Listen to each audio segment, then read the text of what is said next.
Ce mercredi 22 mars, alors qu'un nouveau mouvement de grève est prévu dans le pays, demain, pour contester sa réforme des retraites, Emmanuel Macron était sur TF1 en début d'après-midi. Auprès de Marie-Sophie Lacaro et de Juliane Bugier, le président a continué de mettre en avant la nécessité de son projet de loi, en campant fermement sur ses positions. En réaction, Philippe Martinez a dénoncé sans tourner autour du pot l'ensemble de la prise de parole du chef de l'État, notamment au micro de France Info. On connaît une mobilisation, certains disent historique, depuis une trentaine d'années.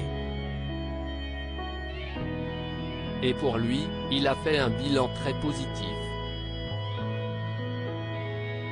Donc si est grave, a lâché le secrétaire général de la Confédération Générale du Travail, avant de remettre en perspective un propos en particulier tenu par Emmanuel Macron durant le JT de 13h de la Une. Il considère qu'il n'y a pas eu de proposition alternative, alors que la CGT, comme je suppose les autres organisations syndicales, a fait des propositions alternatives.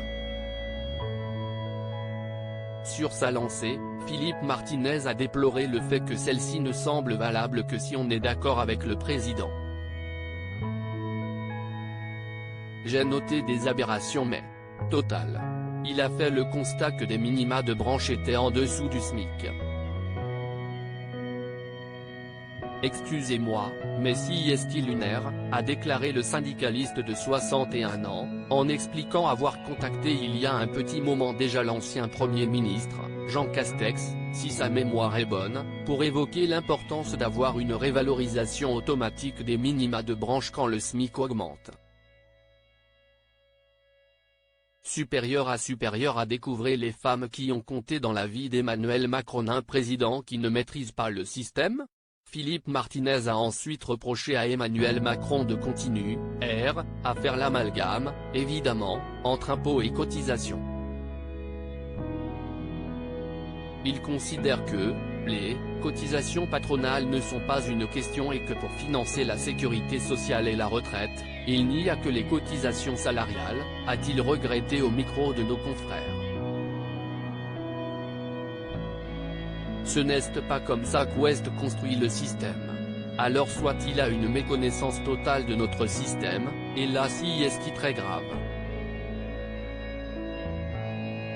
Soit il se fout de notre gueule, pour être très clair, a-t-il conclu sans prendre de détour. Article écrit avec la collaboration de 6 médias Crédit Photo, Capture Écran France Info.